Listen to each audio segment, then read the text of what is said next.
nibature mpuzamahanga wonyine yongera asome umurongo wa 40 nawe asome wonyine. Ubutumwa bwiza bwa Luka 12 umurongo wa 35 n'umurongo wa 40. Azasoma umurongo umwe bityo imirongo yombi karibu gusoma. Yego, muri Luka 12 n'umurongo wa 35 aravuga ngo mwore mukenyeye kandi amatabaza yanyu yake. Amen. Amen. Mwore mukenyeye kandi amatabaza yanyu yake. 40 aravuga ngo namwe muhore mwiteguye kuko umwana w'umuntu azaza mu gihe tuzatekereza. Amen. Amen. Amen. Umugisha. Asante. Kubwo kudusomera ijambo ry'Imana.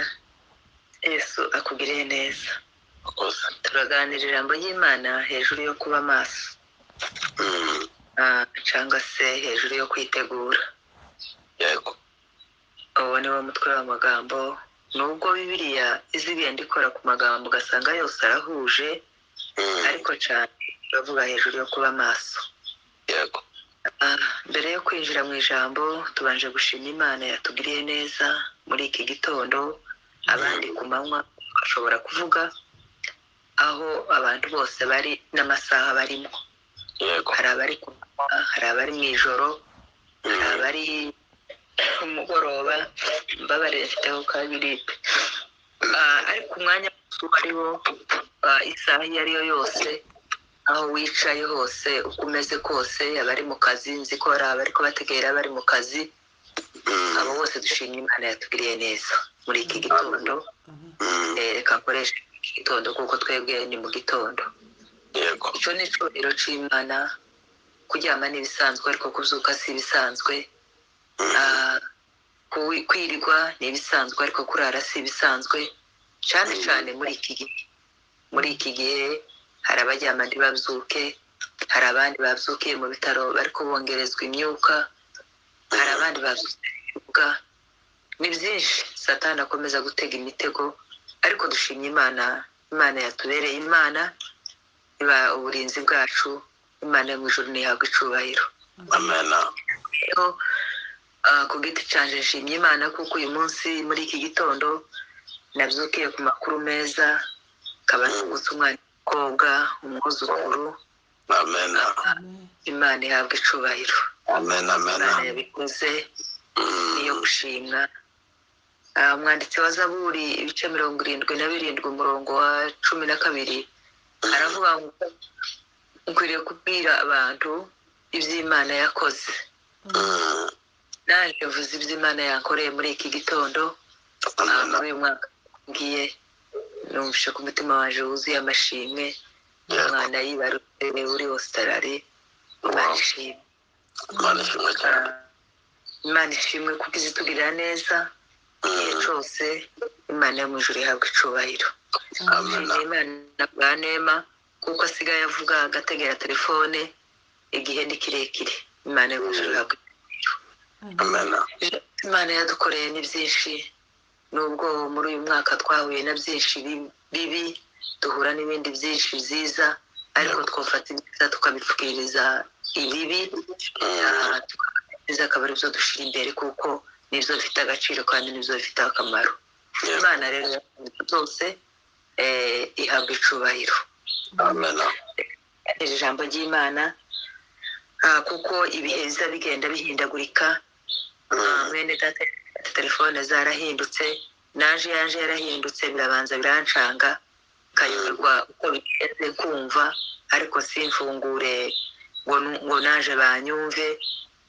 Nyine birancanga, nyine ibyuma n'ibyuma, ariko naje kubitora.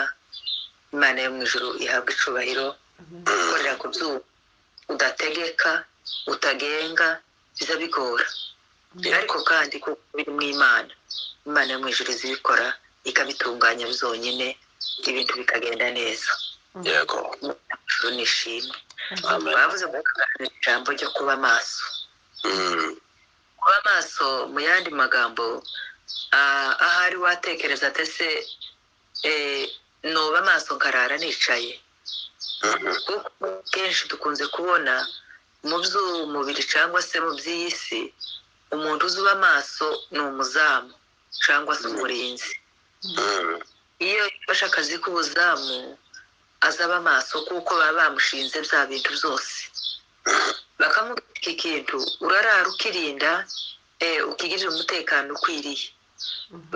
Nimba yicara, nimba agenda, nimba ahagarara, iwe inzira zose akoresha ntabwo uwamuhaye akazi k'uburinzi azayongera kumubwira ngo uzicare cyangwa uzagende kugira ngo udasinzira cyangwa se uzohagarare. Iwe gusa akazi akamuheza n'ibintu arinda, akamuheza n'aho azogarukira, ibyo zose akabimushikiriza. Ariko inzira rero akoresha kugira ngo azarinde bya bintu niwe wenyine ubitekereza, niwe wenyine ubifatira ingamba, niwe wenyine umenya uko akora kugira ngo bitaza, adakurikira gatoya ibintu by'abandi bikagenda. Nimba afata umugambi wo kurara azerera, nimba afata umugambi wo kwicara, nimba afata umugambi wo gukandagira mu mazi, nimba ari uwo kwiyuhagira mu maso, ibyo byose ni wa wundi ubikora. Niwe wenyine utekereza, niwe wenyine umenya inzira akoresha. Ubundi kandi iyo umuntu agiye gusohoka mu nzu azi ko ari we wenyine, asiga akinze inzu yiwe, aba ashaka umutekano wa bya bintu biri mu nzu. Ariko ibyo byo tugiye guhagarariraho, tugiye kuvuga kuba umurinzi cyangwa kuba amaso ubugingo bwacu muri iki gihe tugezemo. Ntanze urugero kuko ibyo ari byo dukunze kubona mu by'isi cyangwa se mu by'umubiri dukoresha. Ariko reka tugaruke mu mwuka. Umuntu muri iki gihe ni ukuba amaso ku giti ciwe. Bibiri ijambo ry'Imana ritubwira mu butumwa bwiza bwa Matayo ni ibice 25. Haratubwira abakobwa 10 babaye abarinzi, ariko nanone turaza gusanga kuko babayemo ibice bibiri. Habayemo igice cyabaye uburinzi, gikora uburinzi neza, kirinda ubugingo bwabo, kiritegura, kiba amaso, giteguza amatabaza yabo. Abo ngabo bari 5. Hari n'abandi 5 bari ko bigana abandi. Imana itubaga. Abandi nabo bariteguye, nabo barindiriye kumukwaza kuko bari bafite isezerano ryababwiraga kuko mu kanya cyangwa se nyuma y'isaha cyangwa se umwanya uwo ari wo wose, badafite impamo y'uko ari 5, badafite impamo y'uko ari nijoro, badafite impamo y'uko ari ku manywa, nta gihamya bari bafite y'uko umukwe uza kubatora igihe azira. Ngira ngo nasomye bibi sinabona amasaha, kuvuga ngo umukwe wabo yari yababwiye ngo arabatora saa 6 cyangwa se ku manywa cyangwa mu mugoroba. Ariko gusa Bibiliya yambwiye yuko bakwiriye kwitegura. Yesu ashimwe cyane. Yuko bakwiriye kwitegura, bakamenya yuko umukwe isaha iyo ari yo yose cyangwa se igihe cyose akwiriye kuza. Bakobwa icyo bakoze ko ari 10 bariteguye, ariko nanone turaza gusanga aho bamwe batiteguye mu kuri, kuko hari ibyabuze muri bo bituma batinjira muri rwa rurembo cyangwa se bituma batinjirana n'umukwe. Abari bafite kwitegura, abari bahaye agaciro amasaha y'umukwe, abari biteguye baragiye bategura amatabaza yabo cyangwa se amatara yabo, barayoza bashiramo peteroli. Hari umuntu ruguru wacu cyangwa se aho ariho hose, haba no muri Zura wenda ndibaza kuko tutatuye mu matara aya ngaya y'amashanyarazi, twakunze gukoresha amatara ya peteroli. Hari igihe umuntu akira, yaba umugore mu nzu yaba umugabo mu nzu, hari igihe yagaze abona bwije agasuzuma itara akabona kuko rifite ubucafu, ikiyo umwotsi wagiyemo wacana rigahomeka tijyake, akaba yotegura igihe akaryoza akarishiraho. Buriya yateguraga kose itara yuko ategereje umwijima, yuko yarazi mu yandi masaha haza kuba umwijima. Yabikoraga kugira ngo kimufasha ribe ryatara yogeshe. Iyo utaryozaga ugasanga ugiye kwitera hejuru akangutse, ukaza gusigara ucana, ntiryabonaga kandi kera amasaha y'umwijima yabaye utakigiye ngo ukuremo wose. Abakobwa rero baragiye baritegura boza amatara yabo, baragiye bagura peterole kuko bari 5 bariteguye bashizemwo, baricaye bari barinze gusa isaha iyo ariyo yose. Uko babikoraga n'abajya bandi b'ibipfu cyangwa se b'ibijuju biritubwira nabo barabikoraga barebera babo, babikoraga bazi ngo bariko baritegura, babikoraga bazi yuko bose bategereje umukwe, ariko Bibiliya itubwira kuko babuze amatara. Bibiliya iratubwira ngo igihe carageze umukwe araza, kuko umukwe yaje mu gicuku. Yesu ashimwe cyane. Amen. Igicuku kigora benshi. Yego. Baravuze ngo mu gicuku ca nyuma. Igicuku ca nyuma twije imitima ya benshi.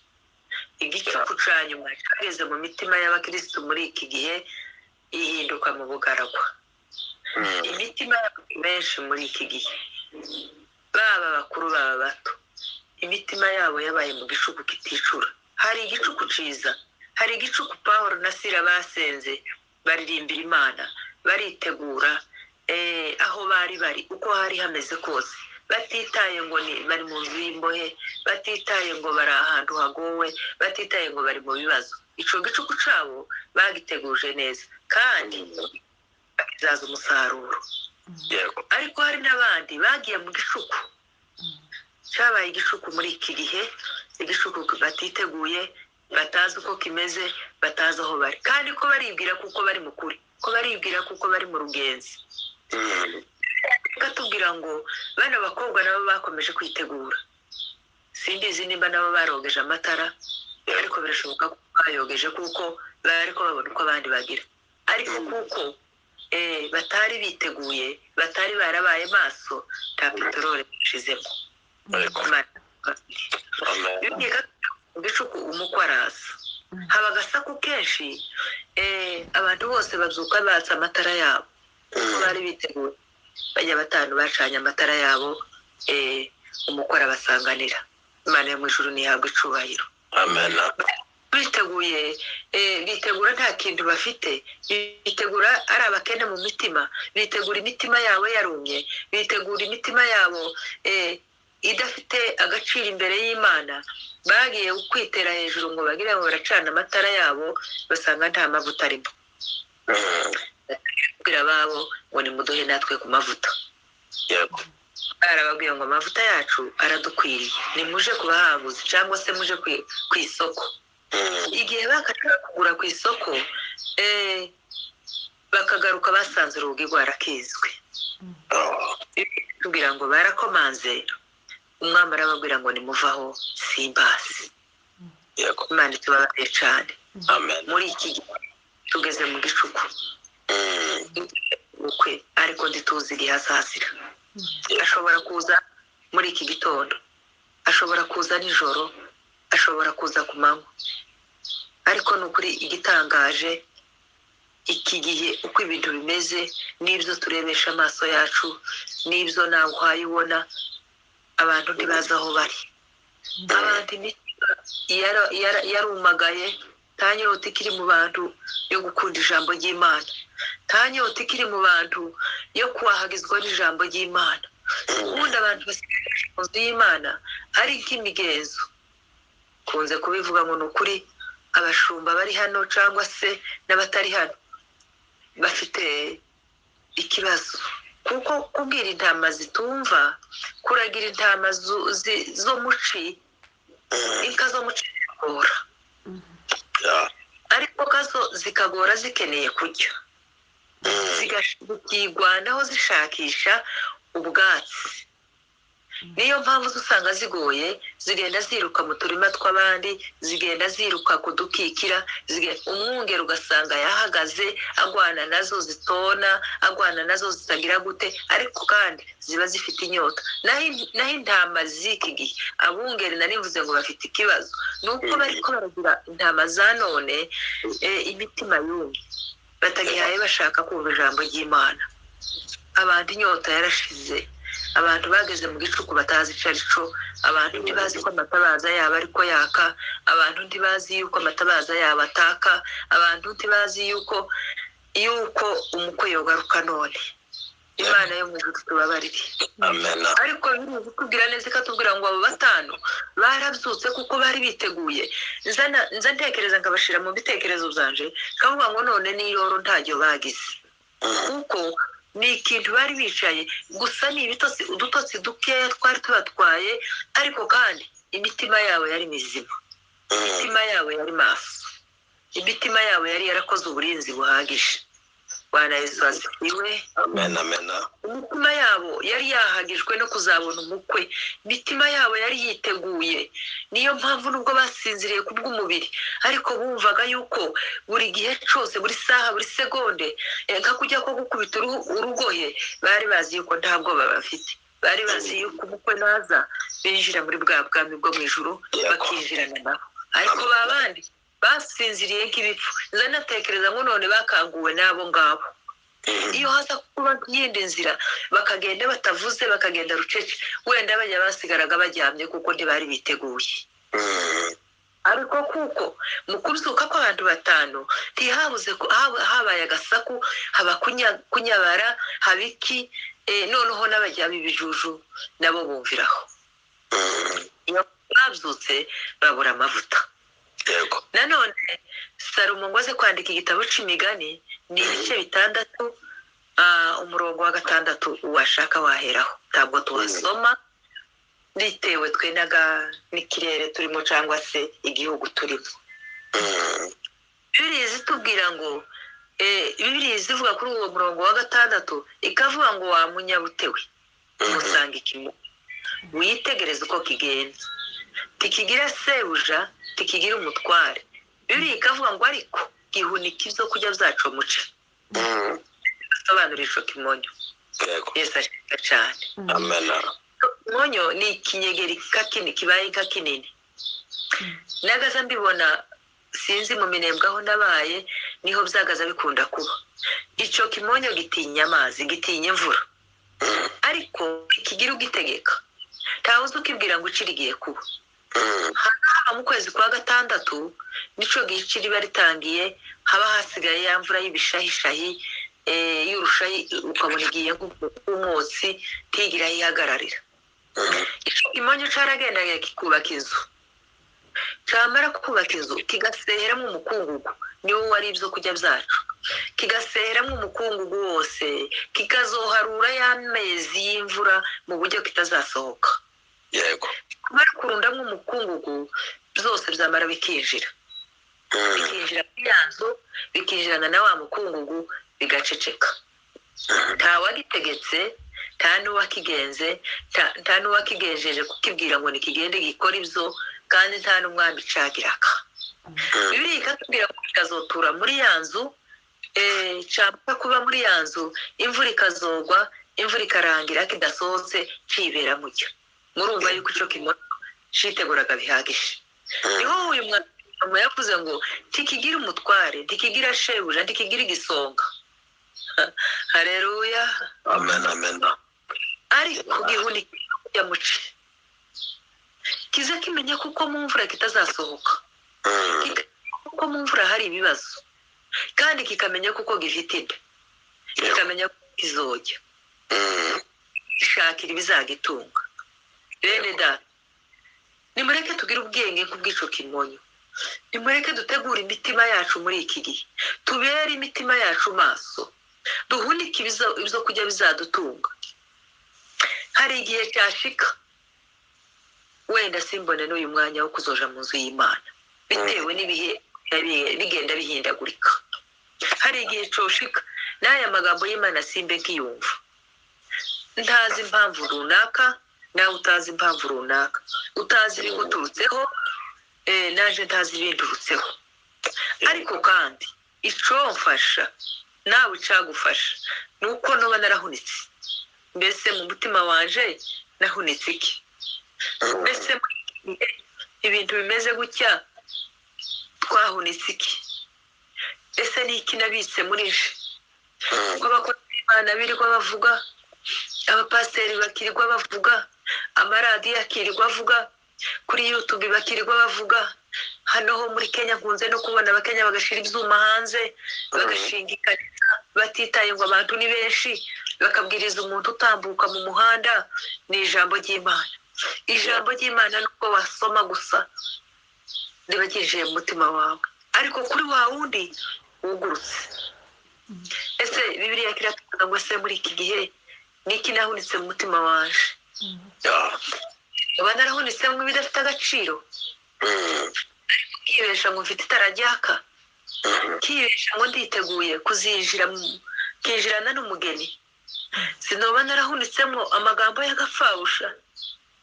Ese inzu yanje niki nayibitsemo? Inzu yawe niki wayibitsemo? Ese kimonye kitagira ubwenge ariko kikamenya kugenzura ibihe, kikamenya kugenzura ngo imvura igiye kugwa sinzasohoka, kikamenya kugenzura ngo kandi iriya nzu ninyibamo nzajya, indagayo ntiyetse ariko reka koresha ubwenge, reka ninjiranemo n'ibyo kurya. Ese jewe muri iki gihe ese niki ubuzamu bwaje nabufashe gute? Zivuga ngo yaba yamenyaga amazira iyo gasize inzu yiwe, yego yategereje ku rugo rwiwe kugira ngo batamuca. Buriya ntawe uzi ukunda ko bamwiba, buriya buza n'uburiganya cyangwa hakaba kutamenya igihe umujura azira. Ariko ntukamenya ngo umujura nijoro saa sita, wenda hari najyama saa moya kazogeza saa tanu ukabyuka. Ategereje kuko ibintu byanje bitagenda kugira ngo nzorinde wa mujura. None ubugingo bwanje, urugenzi rwanje, urugenzi rwawe, ese warubereye maso?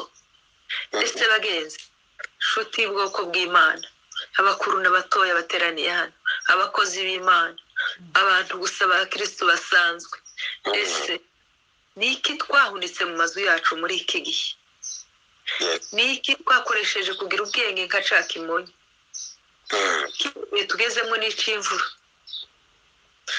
dushaka kwinjira mu mazu kugira ngo tutanyagirwa, dushaka kwinjira mu mazu kugira ngo tudahura n'urukayo. Ariko tuzinjira niki? Niki kizadutunga muri ya mazu tugiye kwinjiramo kugira ngo duhungire iya mvura? Niki kizadutunga kugira ngo uriya minsi nitambuka tutaba twarishwe n'inzara? yego Niki kizadutunga kugira ngo turwanishe ibi bintu byose bihari biriko bigenda bigwanya ijambo ry'Imana? Inyigisho zabaye nyinshi, haje inyigisho zitandukanye kandi nazo zifite imbaraga kandi ko zirakora.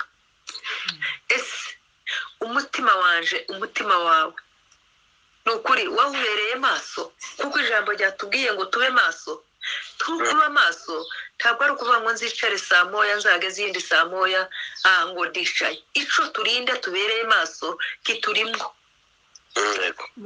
Ico turinda tubereye maso ntigishandabutse hano hanze, nindimwo nawe hikurimo. Ariko uburyo bwo kukirinda, ese ko twavuze yuko umuzamu azamenya uko arinda, nimba azahagarara, nimba azayiyuhagira, nimba azayicara, izo zose aba yagwanira kugira ngo arinde bya bintu. Iyo ushize igufuri ku muryango ugasohoka, aba ari ukugira ngo ubere umutekano ibintu biri muri ya nzu yawe. None inzu yanje y'umutima wanje uri indani, ese uburinzi bwanje ni akanwa kanje? yego Niwo murinzi w'umutima wanje, ni akanwa kanje. Akanwa kanje niko kazobera umutima wanje umurinzi. Akanwa kanje niko kazobera umutima wanje igufuri. Akanwa kanje niko kazobera umutima wanje ariyo nzu yanje y'indani, niko kazomubera maso. Ese kakanwa kanje kari maso mukuri muri iki gihe? Imana itubabarire. amen Hariho byinshi bituma akanwa kanje kava ku burinzi kagateshuka. Hariho byinshi bituma muri iki gihe akanwa kanje katakibaye igufuri ry'umutima wanje.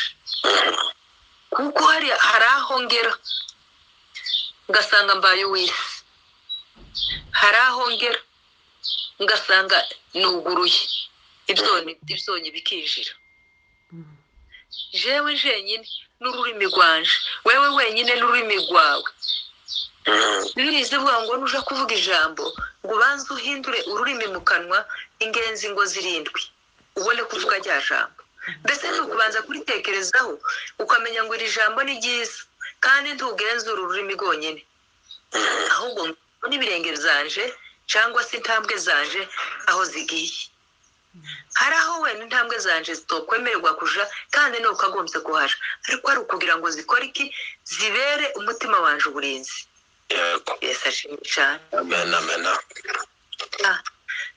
mbizi nimba asobanuye aho hantu neza hari aho ikirenge kitokwihutira kuja kandi cokagombye kuhaja ariko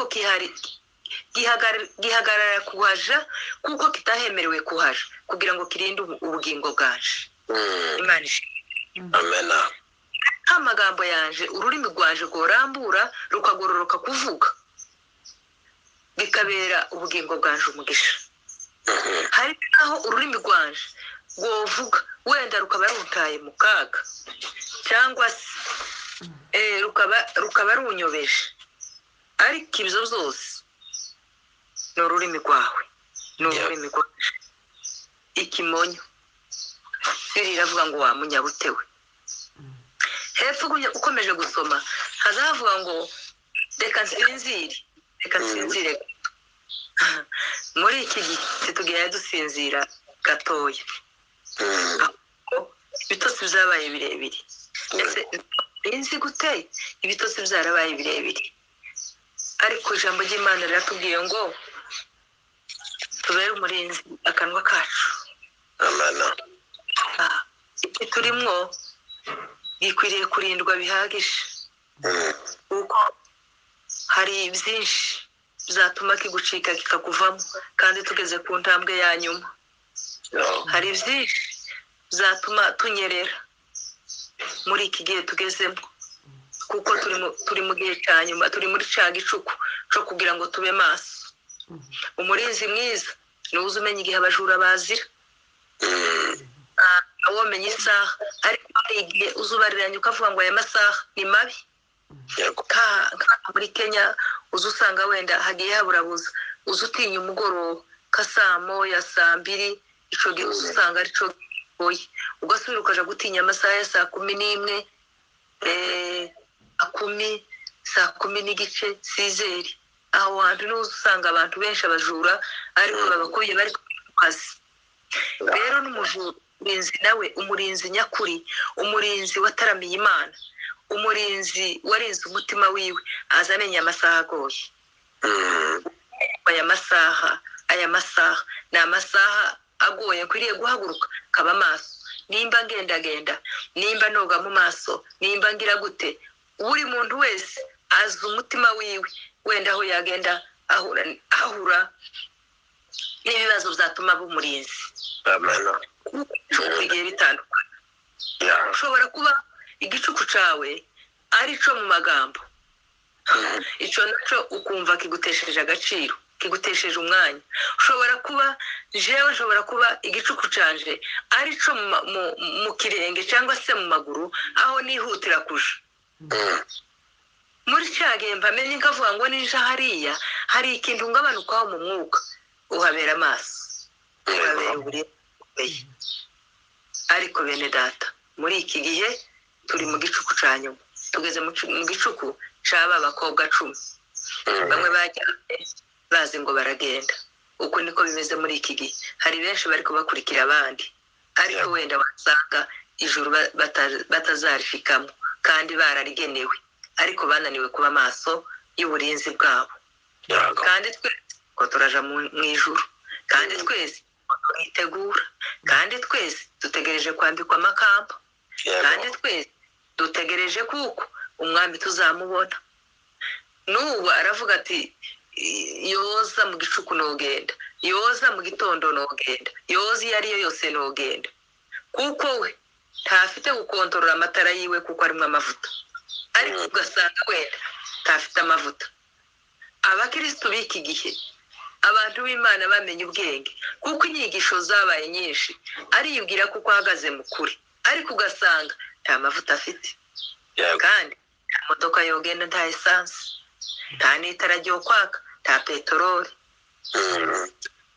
buriya umurimo utari gukora ntiwamenya kuwugenzura uko ntibambwira ngo menye yuko imodoka ifite amavuta oyaye ni ukubona gusa kujya inyuma nkabona irahagaze kavuga gusa ngo ni uko ibuze shoferi ariko yogenda ibonye shoferi yogenda sanze aho ihagaze no vuga nuko nta mushoferi ariko wenda shoferi we yaparitse kubwo kubura igitoro kubwo kubura amavuta naje ayibona inyuma kavuga ati iyi modoka iparitse aha ni uko nyirayo yagiye adahari ariko yoza yogenda abakristo niko bameze muri iki gihe abenshi bivuga ko ari bose hari abataramye kweri hari abafite amavuta ahagije hari ababaye maso hari abiteguye n'uyu munsi umukwe yaza uko bameze kose aho bari hose haba nijoro haba mu kazi haba mu gitondo isaha iyo ari yo yose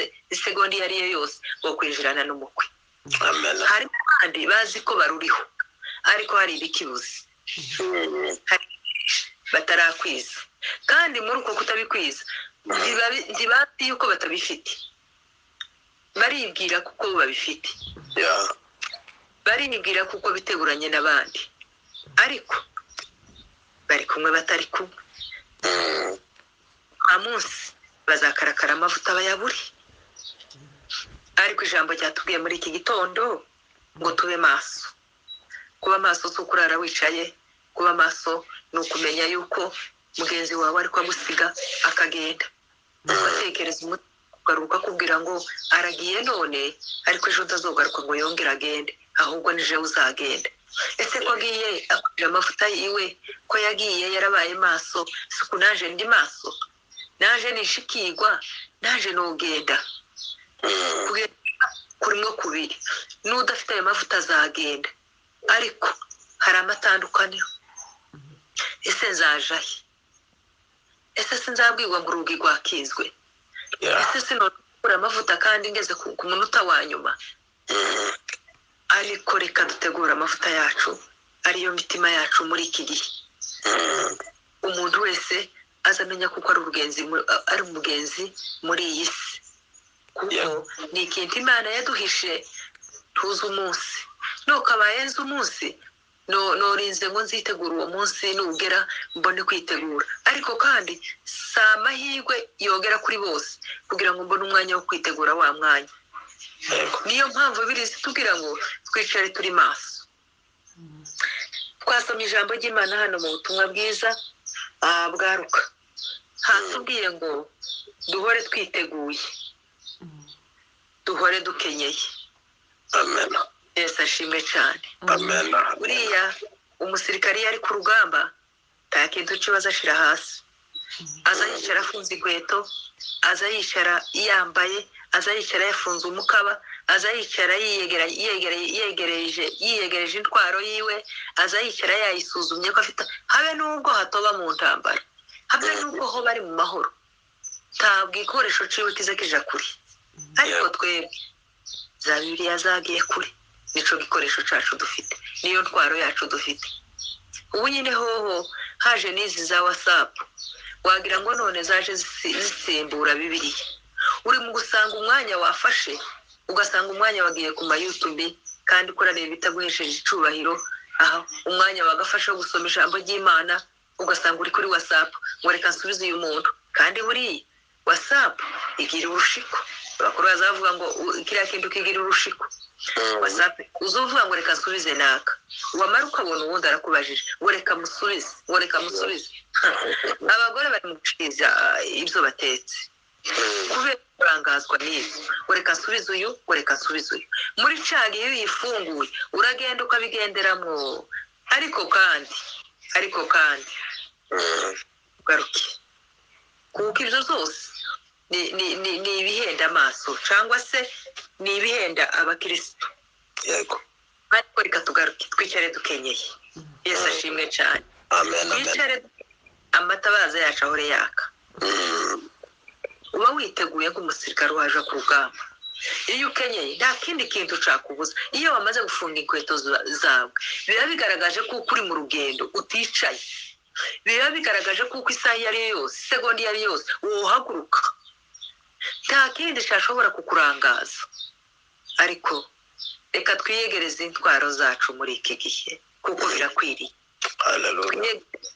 Bibiri ijambo ry'Imana nubwo twozumva, buriya nubwo twotegera ku maradiyo, kandi buriya nubwo abakozi Imana baravuga pe, ariko kandi iyo udashitse mu nzu mu wawe ngo ufate akanya gatoya ko kongera kandi kurisoma, nushaka usome hahandi basomye, wongere kandi urisubiremo, nushaka umanuke no hepfo ku iverisi atagezeho. Ngiki kintu kizaguhesha kugira ngo uzabone imbaraga. Ariko kugira ngo uzabone hariya gusa, ko hariya ku Cyumweru, hariya ku wa Kane, hariya ku wundi umunsi uwo ari wo wose, ngende ntegere ko umushumba yavuze, kandi yavuze ntacyo atakoze. Ariko icyo yakoze yateye. Yesu ashimwe cyane. Amen. Icyo yateye, ahasigaye kubagarira no kuhira ni wewe. Kandi izashoboza kugira ngo njyuhire rya jambo ryaguke, rya jambo rikomere, rya jambo ryera imbuto, rya jambo n'abandi barisoromeho. Nuko nzashika gasaka nsubiramo, ngafata umwanya uko wowe ungana kose, kabanza nkarambika gapu hasi, kabanza nkarambika utundi tuntu hasi. Yego simvuze gutyo ngo mworeke imirimo, ariko nanone usare natwe tukiri muri ino Afurika tugira gutyo birere, utakibona n'umwanya wo kuvuga ngo nsoma akarongo kamwe. Abenshi imyanya yarabacitse, kandi ugasanga nanone ko turakora ibindi. Ariko icyo kabaye ciza nuko ukongera ukarisubira ukavuga ngo nuko umushumba yasomye iri jambo, iyo asoma naha muri cya gihe, iyo umaze kumva ko ku mutima wawe wuzuye uzuvuga ngo yaba yigiye naha. Ngicyo icyo ijambo ry'Imana ryatubwiye ngo duhore dukenyeye. Ntabwo ari ukwicara dukenyeye ngo imyenda yacu ngo ni inkweto. Icyo dukenyeramo yashatse kutubwira ni uko twongera kandi tugasubira muri ya magambo, ukongera kandi ukitahura, ukongera kandi ugasoma n'akarongo kamwe. Rero bene data, iki gihe,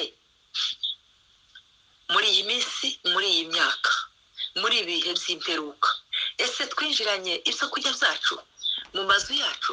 Twagize ubwenge nka kiriya kimonyo? Ese iki gihe umuntu afite ubwenge bwo kuvuga ngo reka ntahure ibizantunga muri iyi minsi isigaranye? Sinzi uko imeze, ariko icyiza iyo woba myinshi ngifite hano ku isi, yaba mikeya gusa nuko mu nzu yaje mfite icyo ninjiranyemo.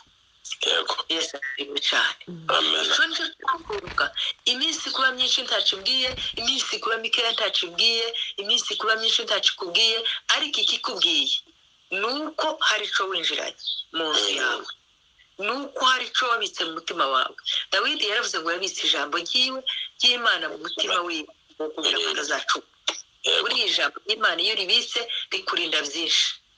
Hari igihe navuze ngo hari igihe wotera intambwe ugiye, ariko kuko wabitse mu nzu yawe bigatuma utohagera.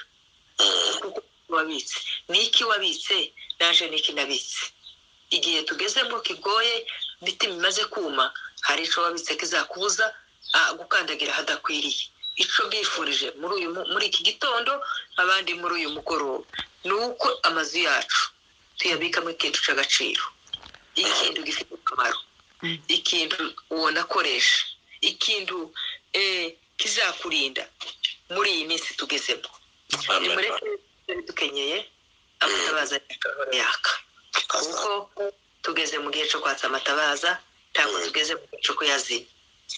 Muri gihe hakenewe aho ugenda hose kuko itabaza ryawe ryaka, aho wicaye hose kuko itabaza ryacu abe yaka, aho turi hose amatabaza yacu abe yaka, aho turi hose tube twarabitse ikintu mu mitima yacu kizatugirira akamaro mu minsi iri imbere. Ukifite ku isi, nanjye ngifite ku isi. Nicyo gituma mbubuzamu kugira ngo hatagira uko ijana.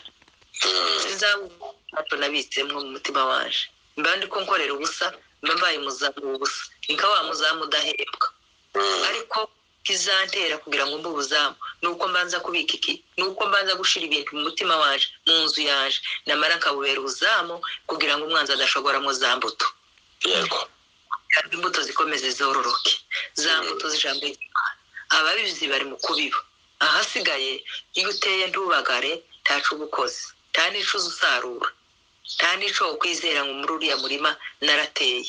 Gutera gusa ntibihagije, ariko ibihagije kubagara no kuhira. Shaka kuzushira ku myaka yawe, niyo nico kiza gituma imyaka ikura ukazosarura. Niba ubuzi yarabibye simbagare ntaco mba gukora, ariko icyiza nuko nobagara kugira ngo nimara kubagara nzasarure. Nusarura uzeza, uzagira imbuto mu kigega cawe, kandi numara bizagutera kuzibera uburinzi. Bene data ijambo ry'Imana ratubwiye muri iki gitondo ngo duhore dukenyeye cyangwa se duhore maso kugira ngo twitegure tuzinjirane na wabo. Ijambo ry'Imana ridufashe kandi rituganze. Amen.